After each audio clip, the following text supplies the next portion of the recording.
I happen to be a lover of archery. But I don't like archery for killing things. I like it as a sport. But what I like most of all is to set an arrow free, like it were a bird. You know, when it gets far up in the sky, whee, you watch it. And it suddenly turns and drops. What is it that fascinates us about that? Because it's not useful. It doesn't really achieve anything that we would call purposive work. It simply is what we call play. But in our culture, we make an extremely rigid division between work and play. You're supposed to work in order to earn enough money to give you sufficient leisure time for something entirely different called having fun or play. Imagine, too, if you were a bus driver. Bus driver is ordinarily considered an absolutely harassed person. He's got to watch out for all the laws, all the competing traffic, the cops, the people coming on board, giving their fares, and he has to give them change. And if he has it in his head that this is work, it will be hell. But let's suppose he has a different thing in his head. Supposing he has the idea that moving this enormous conveyance through complicated traffic is a very, very subtle game. And he has the same feeling about it that you might have if you were playing the guitar or dancing. And so he goes through that traffic, avoiding this and avoiding that and taking a fare like this, and he makes a music of the whole thing. Well, he's not going to be tired out at the end of the day. He's going to be full of energy when he gets through his job. The art of washing dishes is that you only have to wash one at a time. If you're doing it day after day, you have in your mind's eye an enormous stack of filthy dishes which you have washed up in years past, and an enormous stack of filthy dishes which you will wash up in years future. But if you bring in your mind to the state of reality, which is, as I've pointed out to you, only now. This is where we are. There is only now. You only have to wash one dish. It's the only dish you'll ever have to wash, this one. You ignore all the rest, because in reality, there is no past and there is no future. There is just now. So you wash this one. And instead of thinking, have I got it really clean, as my mother taught me with an angry voice, that I had to get every little scrap off it, you know, and she got angry at you. Instead, you turn the cleaning movement into a dance. Like this. And you dig that. And you swing that plate around, and you let the rinsing water go over it, and you put it off in the rack. Crazy. See? Take the next one.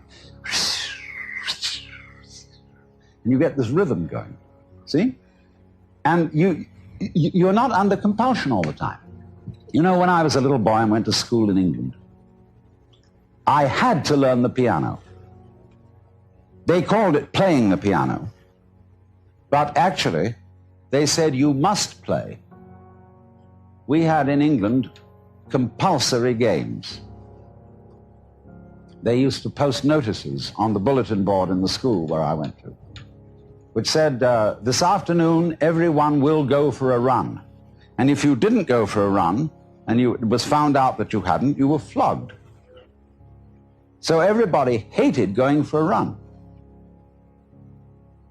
because they were under compulsion to play. Everybody must play.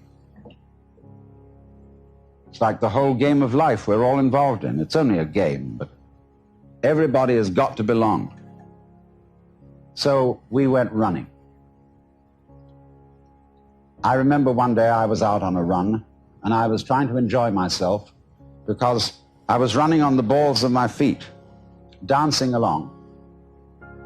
And a fellow came up behind me who was running on his heels. He was jogging. And he was going clump, clump, clump, clump, clump, clump, clump, clump. I said to him, what's the matter with you? You're running on your heels, and you're jarring your whole body all the way through. Okay, but he stuck to it, and he became the champion long-distance runner of the school. But he didn't enjoy it. It was work. And all he enjoyed was the suffering that he endured that made him feel that he had really contributed to the human race because he suffered so much. He identified his existence and his worth with his suffering. Now, really great runners dance when they run. They don't necessarily follow a straight course. They may weave. And in the same way, if you happen to witness in the year 1970, the World Cup Championship in soccer, you would have seen that the winning team from Brazil played soccer in a most extraordinary way. They played it like basketball. They played it dancing. The way we learned soccer in school when I was a boy was very, very formal and orderly, and we didn't really enjoy it. But these fellows were bouncing balls off their shoulders, off every muscle, and they had astonishing teamwork. But at the same time, were dancing the game, and the sports writer in the London Times said that they danced their way to victory. So the point is, therefore, that you can do everything you have to do in this spirit. Don't make a distinction between work and play. Regard everything that you're doing as play, and don't imagine for 1 minute that you've got to be serious about it. Let's take, for example, the rest of the world, other than ourselves. Think for a moment, what are vegetables doing? Let's, for example, consider this. And what's it all about? I mean, it serves us, human beings, by being decorative, but what is it from its own point of view? See, because here is this stalk, and all these leaves come out, ka-ching, ka-ching, ka-ching, ka-ching, ka-ching, ka-ching, all the way to the stalk, then whoops, it goes into this. And then it goes into flowers in the end, you see, and they go kitty, kitty, kitty, kitty, kitty, kitty, kitty, kitty, all around. But I look at the thing, and it's like a symphony. It's just like Bach doing a fugue, with all the different movements going. And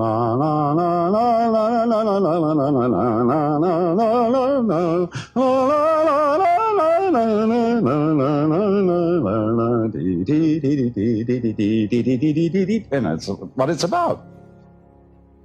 What do you say? It's using up air, it's using up energy, it's really not doing anything except being ornamental. And yet here's the whole vegetable world. Not only cactus plants like this, but all trees, roses, tulips, and edible vegetables, cabbages, celery, lettuce. They're all doing this dance. And what is it all about? Why do they do it? Well, we say, one must live. It's necessary to survive. You know, you really must go on. It's your duty. It's your duty to your children. But you see, the thing I feel is if you bring up your children that way and tell them that they ought to be grateful to you because you're doing your duty towards them, they will learn to bring up their children in the same way, and everybody will be depressed. There really is no necessity to go on living. We think, you know, it's part of our Western philosophy, that we think we have a drive to survive, that we must go on living. Because some big daddy said to us, you got to go on living, see? And you better make it or else. Well, I've already explained to you on this show that the fear of death is completely absurd. Because if you're dead, you've got nothing to worry about. So you'll be all right. So in the same way, you must not, no, I don't want to use that word, must not. Because I'm not trying to talk to you as an authority, I'm trying to talk to you as somebody who's opening your mind up, a helper, not a father figure. This thing here, this plant, I'm quite sure it doesn't say to itself, you ought to go on living. You've got an instinct to survive, which is something other than yourself and which you have to obey. See, I don't think of my own instincts as drives, which is the proper psychological term for them nowadays. I think of my instincts as myself. I don't say, excuse me, but I have an unfortunate desire to reproduce myself, and therefore I'm sexy, and would you please accommodate me? I don't say, excuse me, but I have to eat, and really it's absolutely necessary that I eat. I say, on the contrary, hooray! I am this desire to make love, and I am this desire to eat. It's not something else that pushes me around, it's me. Well, all right, but it doesn't have to go on. I don't feel so compelled that if it were to stop, well, if it were to stop, if I were to be killed, that would be another scene. That would be a different form of the dance. If I'm in pain, people say, don't scream, don't cry, because screaming or crying is a perfectly natural reaction to pain. When a baby is first born, they cut the umbilical cord and somebody smacks it on the bottom, and the baby, yeah! See? That's the first thing in the world. There is in Zen Buddhism a koan, which says that when the Buddha was born, he suddenly stood up and announced, above the heavens and below the heavens, I alone am the world-honored one. Well, everybody would say that was an extremely proud thing to say. So they give this to students of Buddhism as a problem. How could it be that the Buddha, as a little baby, was so proud as to make this pompous statement when he was born? And if you understand the problem correctly, you answer, see? Because that is the perfectly natural response to the painful event of being born into this world. But thereafter, we always say, baby, don't you cry. Shut up. We don't like to hear babies cry. Shut up. And therefore, we stamp out in human beings their natural release from the problem of pain. If you're in pain, cry. And if you can't do that, then pain is your problem. But if you can cry, and if you can let go in that way, pain is no problem. And if you get the shudders at death, the idea of death, the idea of not being here anymore, just get those shudders and dig them. Because the shuddering, isn't it curious? We sometimes say, you remember that song that said, I am not shivering cause I'm cold. I am not shivering cause I'm cold. I am not shivering cause I'm cold. I am just shivering with delight. You know, when we get the shivers of delight. So all these emotions that we have, the emotions of uptightness, dread, shivers, horrors, can be interpreted in other ways.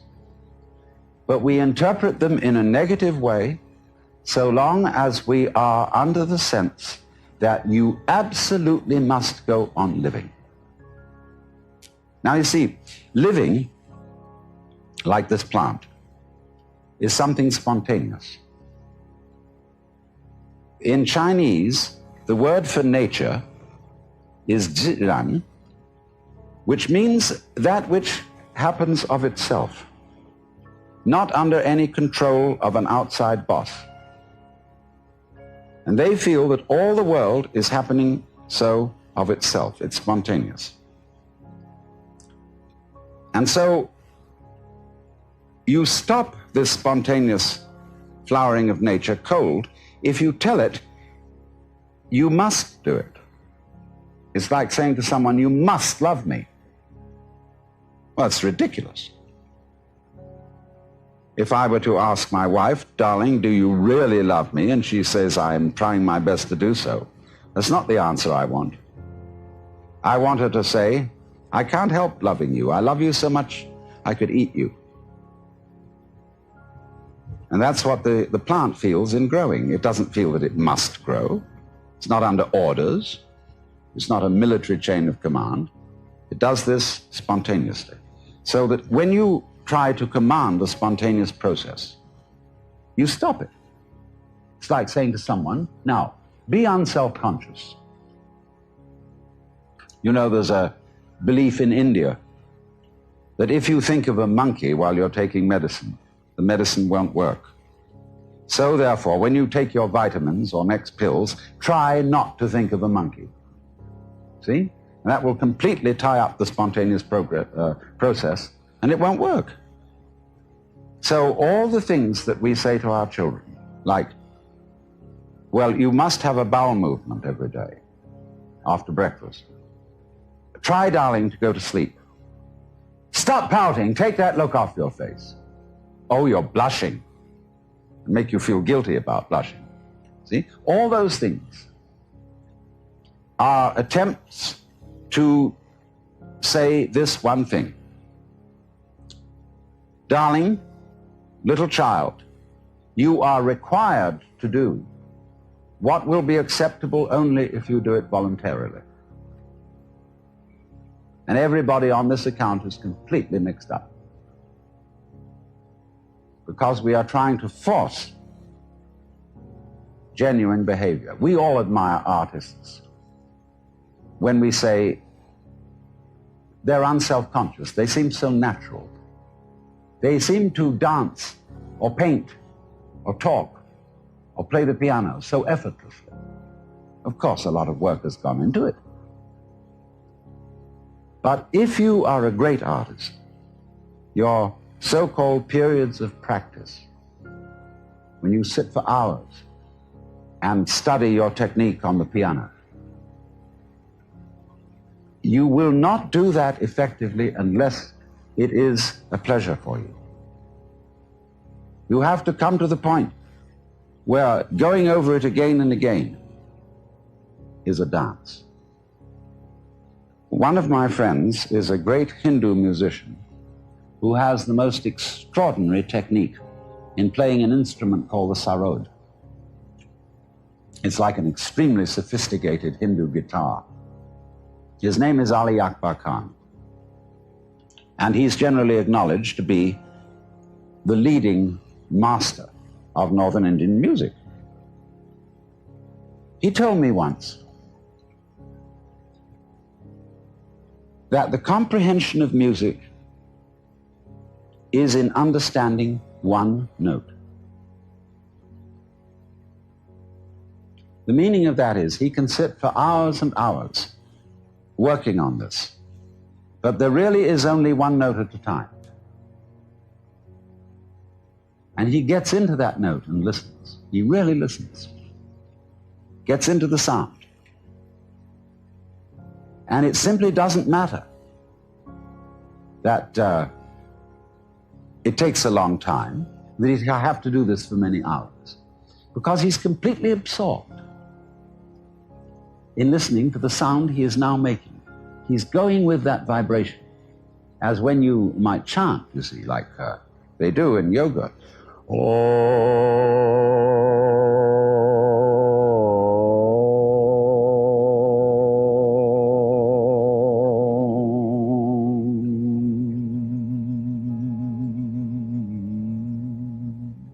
You can keep that up for hours. And what is it? See, this is the real secret of life. To be completely engaged with what you're doing in the here and now.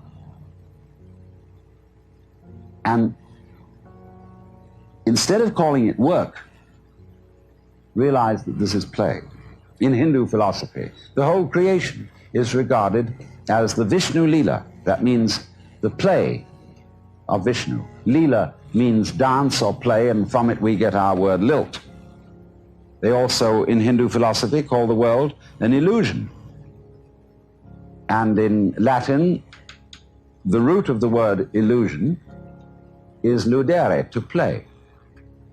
Because all this going on, the swinging of the ball, the pattern in which the flower goes, is just to swing. And if you take it seriously and say, are you doing anything useful? Useful for what? Useful to go on. But if you take that attitude to going on becomes a drag. Survival becomes a sweat, and it's not worth it.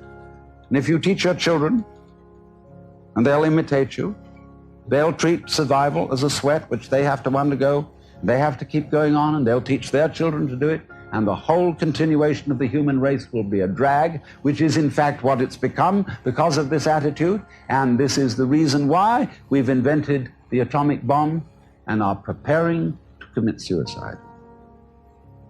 Because we think we must happen. And to the degree that we think we must happen, we hate it and are going to bring it to an end and stop it.